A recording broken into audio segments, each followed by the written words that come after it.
It was a night carved from the darkest corners of winter's wrath, a night where the world outside seemed to conspire against the fragile flicker of life within. Snow didn't just fall, it attacked, slamming against the windows of the little house like fists demanding entry, each flake a soldier in an endless frozen siege.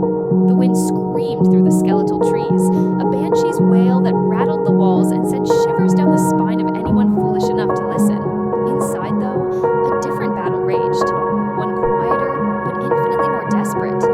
Little Lily's room glowed with the soft golden light of a single lamp, its warmth a defiant stand against the storm. The walls, painted with fading pastel, stars whispered of happier days, but the air was thick with something heavier, fear, grief, and the suffocating weight of a hope slipping through trembling fingers. Lily had come into the world like a fragile ember, beautiful and fleeting, her tiny body battlefield from the moment she drew her first breath.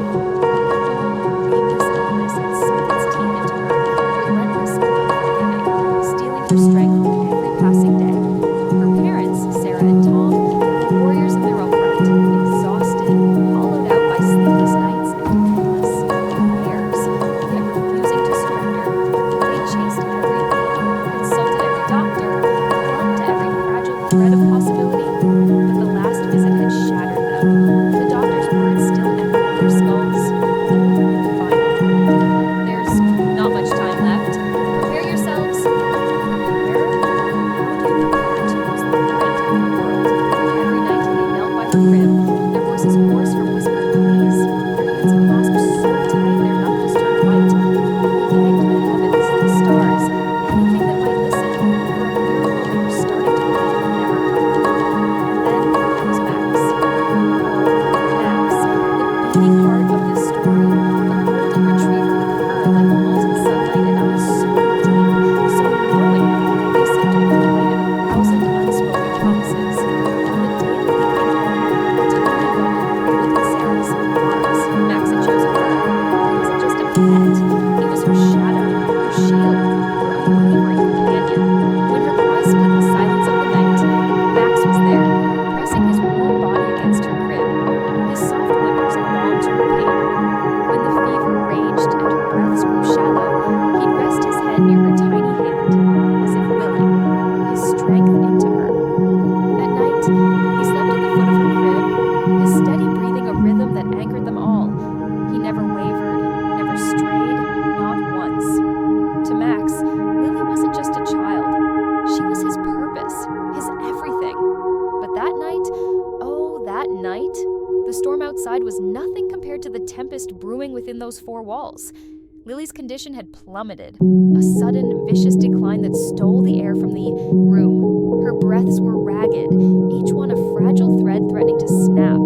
Her skin, once rosy with the flush of life, had turned ashen, her lips tinged with a faint blue that made Sarah's heart seize. Sarah hovered over the crib, her hands shaking as she brushed damp curls from Lily's forehead, her tears falling, like rain onto the blanket below. "Stay with me, baby," she whispered, her voice breaking, raw with a mother's desperation. "Please, stay with me."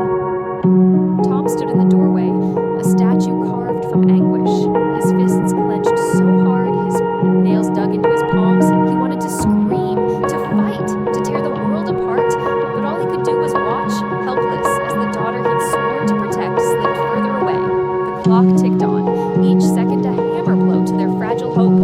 The storm roared, louder, the snow piling higher, as if nature itself was burying them alive.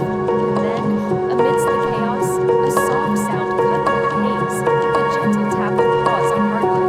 Max entered the room, his presence a quiet thunderclap, his golden fur catching the lamplight like a beacon in the dark. His big brown eyes locked onto Lily, and there was something in them, something fierce, something ancient, that made Sarah's breath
impossible, something miraculous.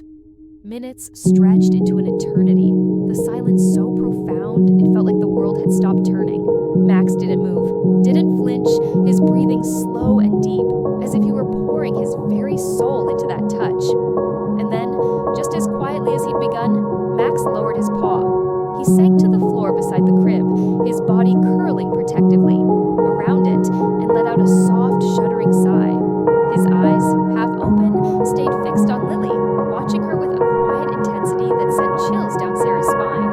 She stumbled forward, her hand reaching for Lily, her voice trembling. Is she?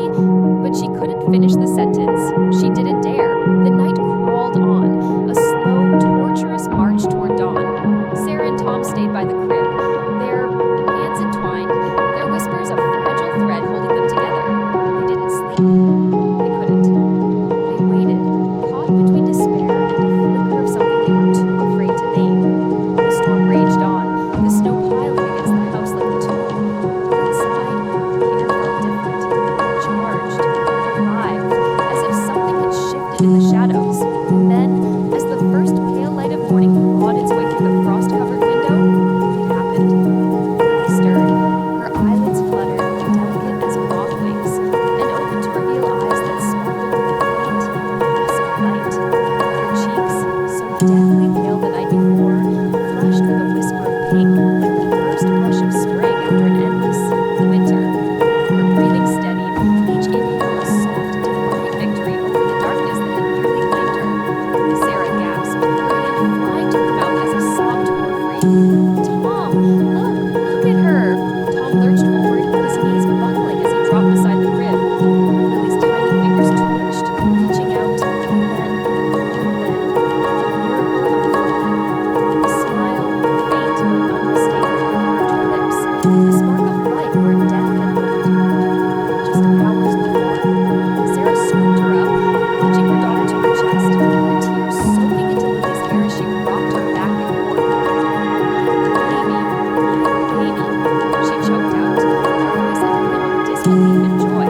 Tom stumbled to the phone, his hands shaking as he dialed the doctor, his words tumbling over each other in a frantic rush. Come quick, she's alive! Dr. Ellis arrived an hour later, his coat dusted with snow, his face etched with exhaustion from a night of battling the storm. He examined Lily with a furrowed brow, his stethoscope trembling slightly as he listened to her heart. Test after test, he checked her vitals, his skepticism warring with the evidence unfolding before him. Finally, he stepped back, his hands falling to his sides, his voice hushed with something akin to reverence. I don't understand, he said, shaking his head. Her fever's gone. Her vitals are stabilizing, improving even. This shouldn't be possible. It's inexplicable. It's a miracle. A miracle. The word hung in the air, heavy with wonder, shimmering with a truth no one could deny. Sarah's eyes darted to Max, who lay sprawled beside the crib, his tail giving a slow, tired wag as he watched Lily with those soulful eyes. Had he known? Had he done something? The thought was ludicrous. A dog couldn't heal, couldn't defy medicine and mortality. And yet, as Lily's tiny hand reached down to tangle in Max's fur,